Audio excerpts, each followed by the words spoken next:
Bonjour à tous et bienvenue dans votre émission Mandarin TV Débat. Aujourd'hui, nous allons parler des différences entre les écoles de commerce en Chine et en France.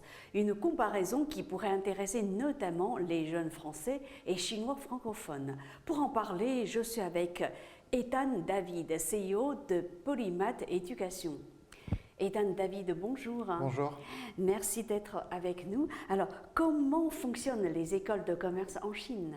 Bonjour. Alors, les écoles de commerce en Chine sont structurées de manière un peu différente des françaises. Donc, premièrement, il faut savoir qu'il y a des universités donc, très prestigieuses et des universités de moyen classement. On va dire les universités les plus prestigieuses en Chine sont en général basées à Pékin, à Shanghai ou ce qu'on appelle la région de l'Est de la Chine, et puis aussi dans la région du Sud, de ce qu'on appelle en anglais maintenant le Bay Area, où on a Shenzhen, Canton, Macao, Hong Kong. Et donc voilà, elles sont structurées déjà de manière régionale en 3 grands pôles, on va dire pour les universités prestigieuses.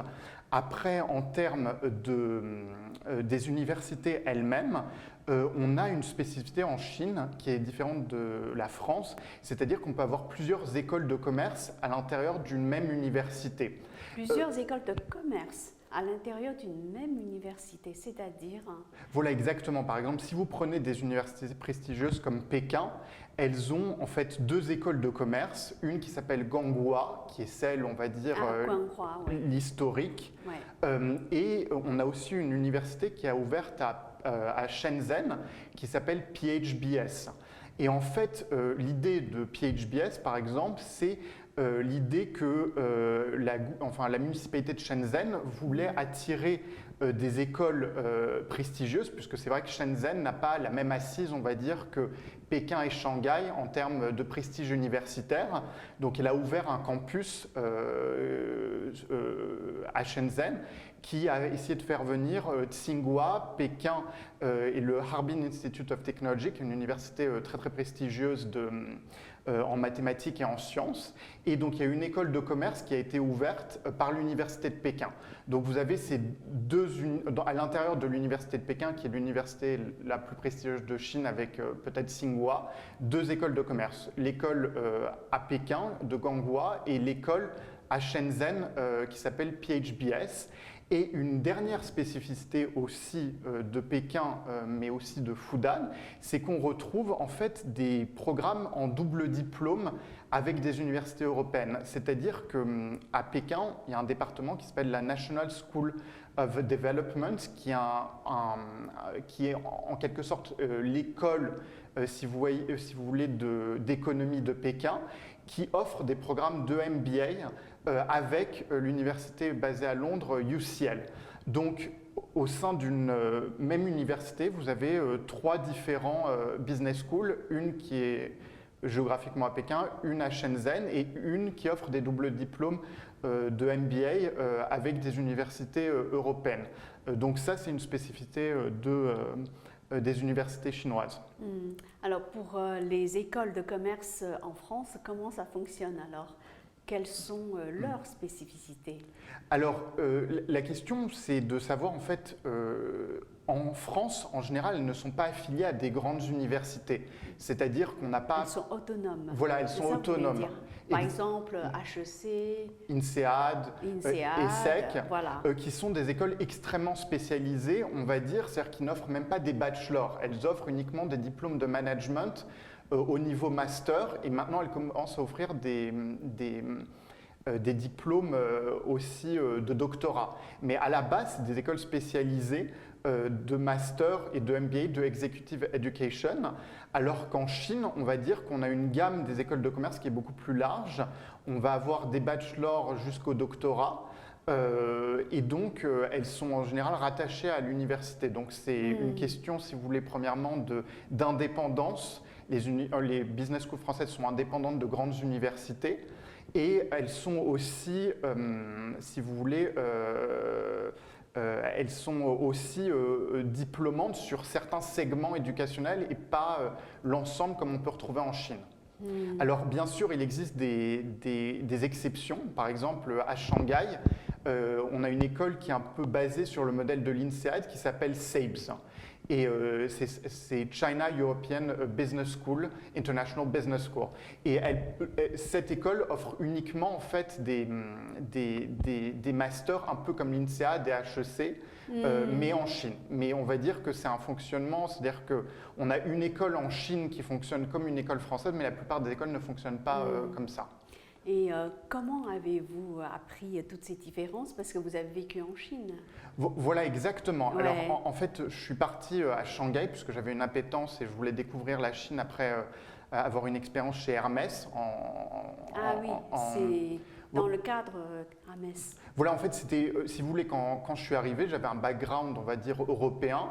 Et j'ai vu que, par exemple, quand il s'agit des grandes entreprises de luxe françaises, si vous voulez, la majorité en fait, a du business en Chine et un chiffre d'affaires extrêmement élevé en Chine. Que ce soit les boutiques en propre de Hermès ou même les clients qui achètent dans les boutiques en France. Parce que, par exemple, quand on regarde le chiffre d'affaires d'Hermès et on veut essayer de comprendre en quoi il est drivé par la Chine, il ne s'agit pas seulement de regarder la région Asie-Pacifique des magasins Asie-Pacifique, mais il faut aussi regarder en fait le nombre de clients chinois à l'intérieur des magasins français. Donc, si vous voulez, c'est vrai que l'idée, je veux dire, la Chine prend une place de plus importante en termes économiques mondiales, et donc ça me paraît logique que, si vous voulez, il y a une transnationalisation des écoles de commerce. Et une hybridation entre les écoles de commerce françaises, européennes et chinoises. Vous êtes resté combien de temps en Chine? Je suis resté 3 ans. J'ai étudié à l'université de Fudan, dans l'école d'économie. Et c'est peut-être un ajout qu'on peut faire par rapport à la France, c'est que en fait, les universités chinoises ont aussi différents départements qui font des diplômes de business, on va dire. On a par exemple à Fudan, il y a l'école d'économie, l'école de finance et l'école de management. C'est très segmenté en fait. Voilà, c'est très segmenté. C'est-à-dire qu'en France, vous allez avoir plus ou moins les départements d'éco, business, finance qui vont être ensemble. C'est ça. Alors qu'en Chine, ils vont être séparés. Séparés. Ouais. Voilà. Et on a des départements d'économie qui offrent des MBA. On a des départements de finance qui proposent des MBA. Et on a les écoles de management qui proposent des MBA aussi. Donc, si vous voulez, on a un régime concurrentiel plus grand à l'intérieur d'une même université qu'on ne retrouve pas en France. Et donc, vous avez fait 3 ans d'économie à l'université de Fudan. Voilà, exactement. En anglais? Voilà, c'était en chinois? Non, en anglais. C'était en anglais. Ouais. Il faut savoir qu'en général, si vous voulez, la réglementation du ministère de l'Éducation chinois fait en sorte qu'il y ait une séparation entre les cursus internationaux et entre les cursus chinois. Ce sont 2 cursus distincts.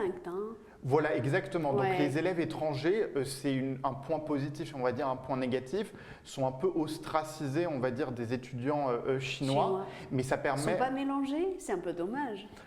C'est un peu dommage, mais il faut aussi savoir qu'en fait, une grande partie, si vous voulez, des étudiants qui viennent aussi étudier en Chine et qui sont des internationaux, en fait, sont des gens d'origine chinoise. Donc, par exemple, dans ma classe, il y avait beaucoup d'anciens Chinois, de gens qui étaient d'origine chinoise mais qui n'avaient plus la nationalité.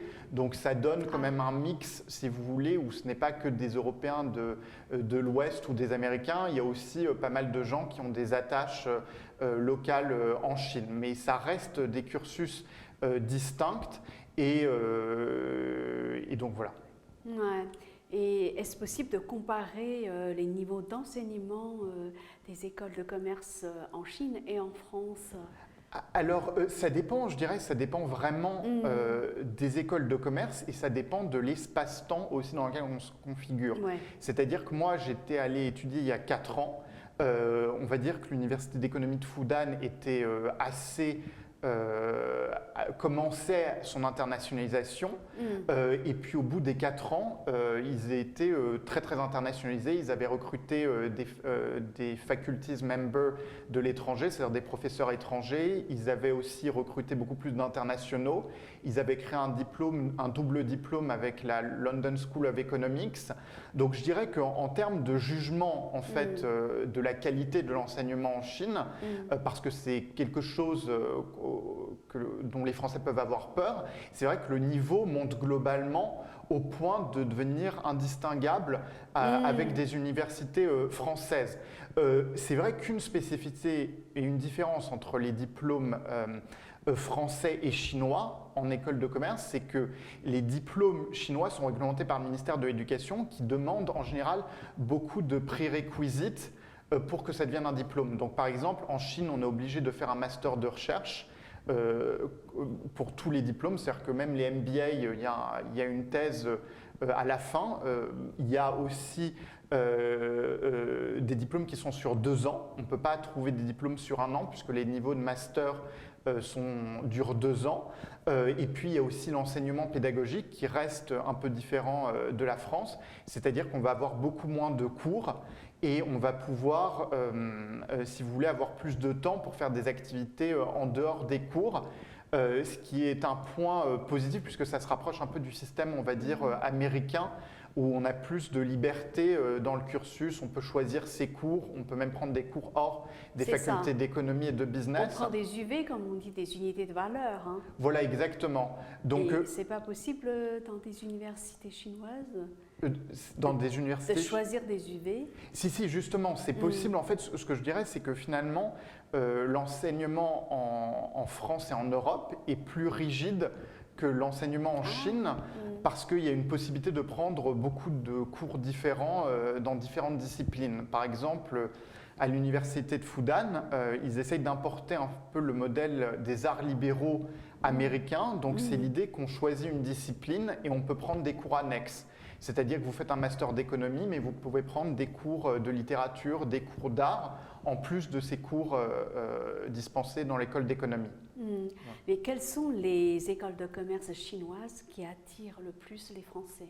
Alors les Français, je dirais que la plupart des Français et des Européens ne sont pas vraiment attirés par les universités chinoises actuellement parce qu'elles manquent de notoriété et qu'elles ont aussi des difficultés de recrutement. C'est-à-dire que ça reste on va dire une bureaucratie universitaire chinoise avec beaucoup moins de flexibilité que des universités européennes ou américaines. C'est-à-dire que si vous avez des universités européennes qui vont envoyer des gens en Chine pour faire du recrutement, c'est vrai que Fudan, Tsinghua, Pékin n'envoient pas, par exemple, du personnel pour recruter des étudiants locaux français. Donc ça reste une filière très méconnue.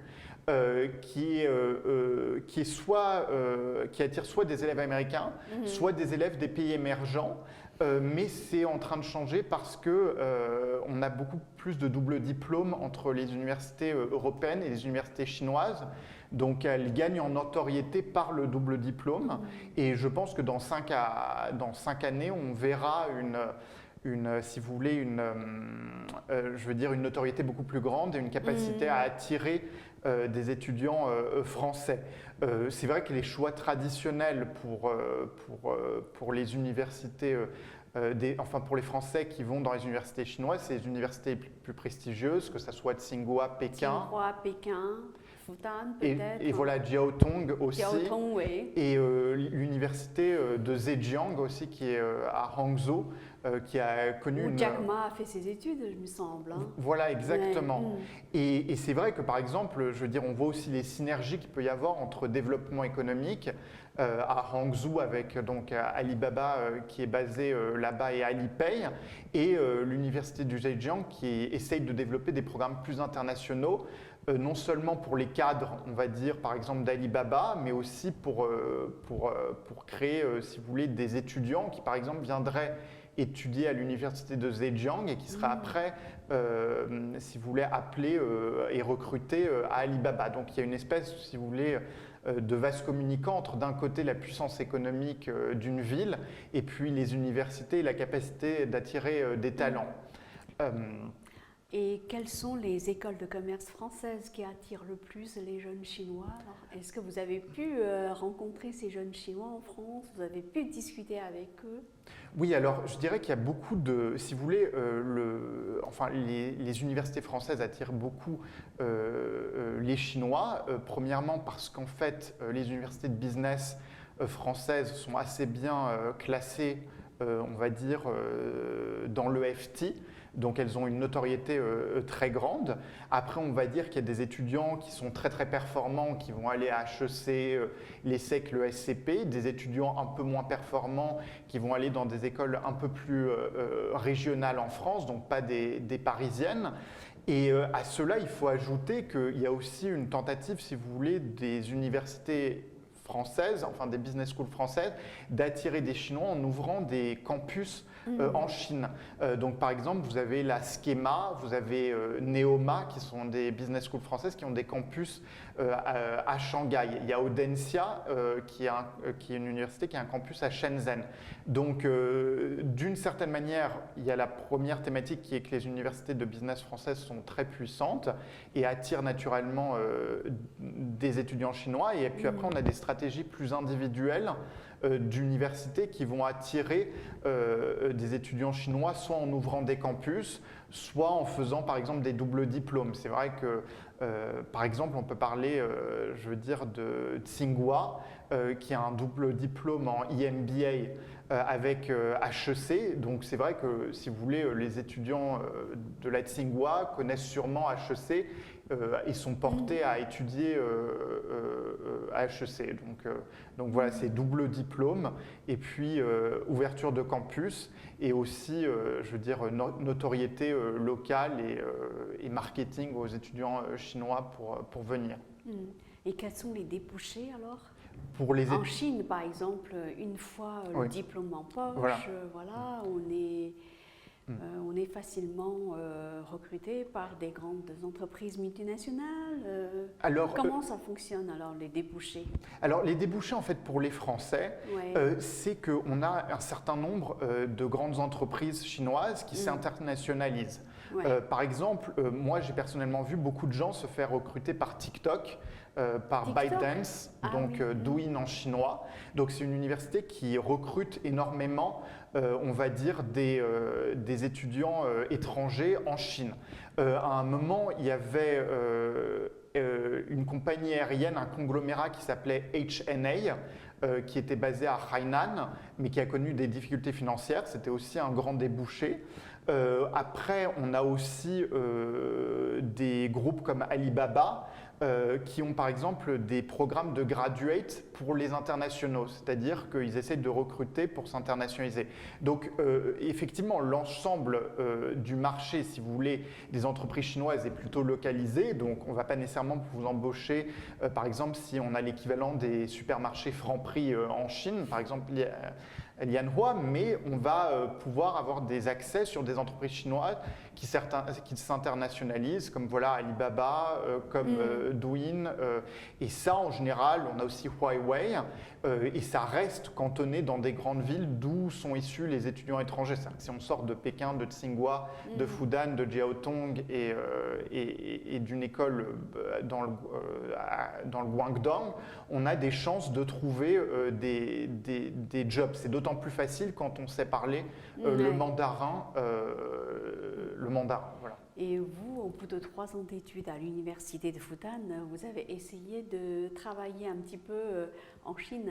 Voilà, alors j'ai fait une expérience à Guotai Junan, qui est une société, une banque d'investissement chinoise.